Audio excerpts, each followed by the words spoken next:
ఉన్నాయి, దుష్ట శక్తులు, దురాత్మలు. అందువల్ల మానవుడు ప్రయోజకుడు కాలేకపోతున్నాడు.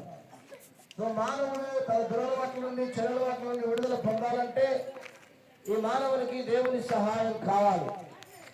మానవుడు చేసినటువంటి పాపం నుండి మానవుడికి విడుదల కావాలి. నరజాతిని ఉద్ధరించడానికి నరులను మించిన మరొక నాదుడు కావాలి. అందుకనే దేవుడే నరావతారిగా ఈ లోకానికి వచ్చాడు. ఆయన ఈ లోకమును ఎంతగానో ప్రేమిస్తున్నాడు. నిన్ను నన్ను ఎంతగానో ప్రేమిస్తున్నాడు. ఆ ప్రేమమైనటువంటి దేవుడు గనుక ప్రియ అన్నలారా, అక్కలారా, నీవు నేను చేసిన పాపములను, మన జన్మ పాపము, కర్మ పాపము నుండి విడిపించడానికి, కామ, క్రోధ, లోభ, మోహ, మద, మాత్సర్యాలని, హర్షడ్వర్గాలని పాపముల నుండి మనల్ని విడిపించడానికి దేవుడే నరావతారుగా ఈ లోకానికి వచ్చాడు. ఆయన పేరే నజరేయుడైన యేసు. యేసు క్రీస్తు అందరికీ ప్రభువై ఉన్నాడు. యేసును నమ్ముకున్న వారు, నమ్మి బాప్తిస్మం పొందిన వారు రక్షించబడతారు. నమ్మని వారికి శిక్ష విధించబడును అని బైబిల్ సెలవిస్తుంది.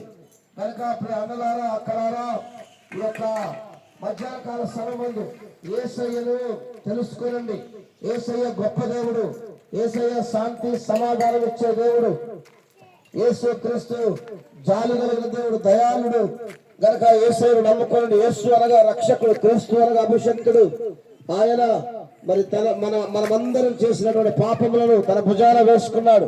మన మీద పడవలసిన నేర శిక్షను ఆయన భరించి మన నిమిత్తము ఆయన ప్రాణత్యాగం చేసినటువంటి గొప్ప రక్షకుడు.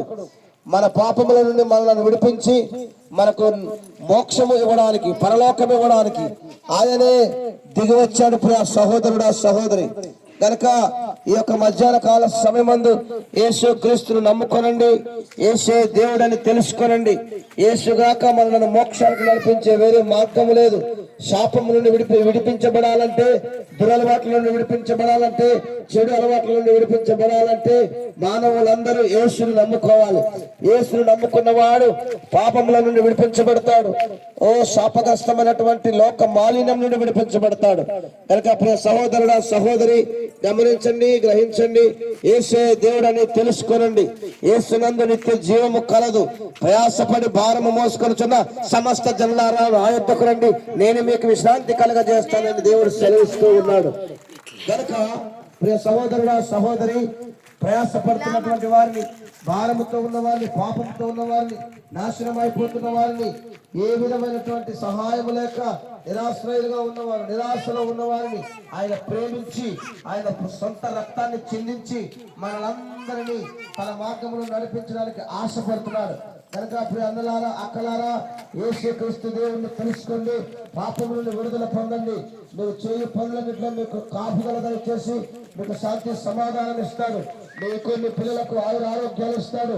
ఆయనను నమ్ముకుంటే మోక్షం దొరుకుతుంది. అగ్నిగుండం నుండి తప్పించబడతారు. శాపగ్రస్తమైనటువంటి